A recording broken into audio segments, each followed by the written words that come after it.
93 FM.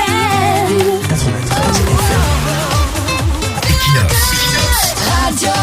Bonjour, nous pouvons confirmer ce matin que l'activiste politique de Ngaoundéré Djoubaïrou est détenu au CED. Donc, il est en vie. Ce n'est que hier que sa famille a pu avoir les assurances qu'il était encore en vie. C'est-à-dire 36 jours après son enlèvement au quartier Bali de Ngaoundéré, après qu'il ait révélé, suite au scandale des centaines de cartes nationales d'identité, qu'une élite de la ville avait lancé une campagne d'établissement des cartes nationales d'identité à des fins électoralistes. Nous avons donc fait 36 jours sans nouvelles sur de Djoubaïrou. Si jusque-là, nous évitions de citer les services sécuritaires de l'État du Cameroun, aujourd'hui, nous pouvons dire avec certitude que c'est l'État du Cameroun, le très respectueux des droits de l'homme, qui a kidnappé un de ses citoyens. C'est cet État très respectueux des droits de l'homme qui a fait disparaître un de ses citoyens pendant 36 jours. C'est ce même État très respectueux des droits de l'homme qui nous a psychologiquement torturés pendant 36 jours à la recherche d'un compatriote jusqu'à nous amener à penser qu'il avait été déjà tué par les services de renseignement. C'est cet État très respectueux des droits de l'homme qui a complètement violé les droits de Djoubaïrou.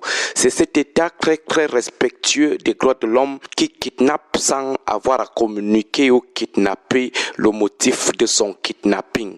Même 36 jours après, ce même État très respectueux des droits de l'homme n'arrive pas toujours à dire à Djoubaïrou pourquoi on l'a maintenu au noir pendant autant de jours. Ce même État dit attendre un complément d'information, c'est-à-dire on t'enlève chez toi, on t'amène au noir, ta famille te recherche pendant 36 jours, les leaders d'opinion, les ONG et les médias te recherchent pendant 36 jours, on t'enlève d'abord pour chercher les motifs après. Qu'est-ce qu'on reproche à Djoubaïrou?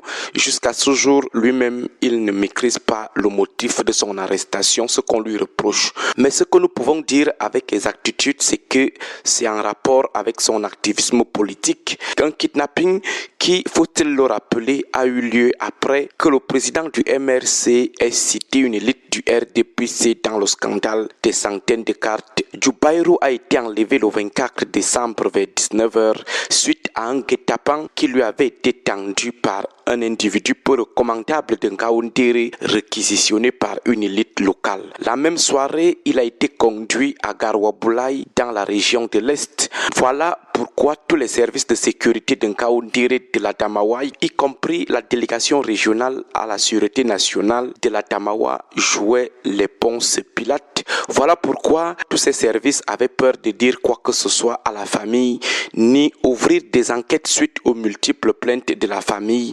Voilà pourquoi tous ces services de sécurité n'ont jamais daigné cuisiner les personnes citées dans les multiples plaintes déposées par la famille. L'ogre venait donc de Yaoundé et l'opération a été conduite par des éléments missionnés à partir de Yaoundé. Djoubaïrou a été enlevé dans la région de la Damawa et amené la même soirée dans la région de l'Est. Après avoir passé nuit à Garoua-Boulaye, il a été amené directement à la DGRE. Le week-end du 18 janvier, la DGRE l'a transféré au CED, c'est-à-dire quelques jours après le passage de la famille à la DGRE. Donc, moins de 2 jours après, le colis a été transféré au CED.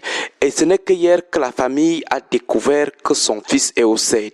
36 jours après, dans l'état très respectueux des droits de l'homme, ceux qui ont kidnappé Djoubaïrou n'ont pas pensé que les lois, les chartes et les conventions internationales disent qu'au moins un proche doit être informé ou qu'on doit permettre à chaque appréhendé ou interpellé de se faire assister par un avocat. Plus de 3 semaines à la DGRE qui soulève aujourd'hui les mains dans l'assassinat du journaliste Martinez Ozogo. Dans cette DGRE très respectueuse des droits de l'homme, personne n'a pensé aux lois, aux chartes et aux conventions internationales qui demandent à ce que au moins un proche soit informé ou alors qu'on permette à l'appréhendé, à l'interpeller de se faire assister par un avocat. Même chose avec le CED. Voilà cet état très respectueux des droits de l'homme qui niait tout en bloc devant la commission commission de lutte contre la torture de l'ONU qu'il est lui saint. Voilà cet État qui enlève et détient au noir un citoyen pendant plus de 36 jours sans le moindre respect de ses droits. Dieu seul sait quelles sont les tortures et les traumatismes que Djoubaïrou a subis pendant les 36 jours de captivité. Ce qui est curieux, c'est que le 16 janvier 2024,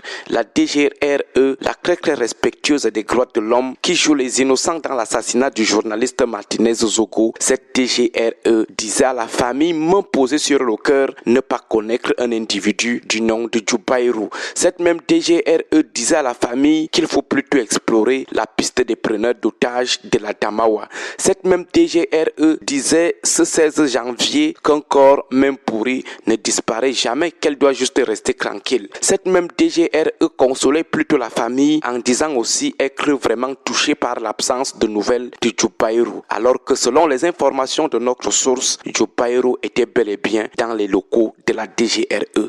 De toutes les façons, Djoubaïrou a été retrouvé par sa famille hier, c'est ça l'essentiel. Il a envie, on lui donne à manger, c'était tout ce qui nous préoccupait depuis le 24 décembre. Maintenant, aux amis avocats, défenseurs des droits de l'homme, de prendre le relais de cette affaire. Au nom de la famille, nous ne pouvons que dire merci à tous ceux qui ont participé à la recherche de Djoubaïrou. Il est au CED, il est en vie, gloire à Dieu. Bonne journée à vous tous. 93 FM.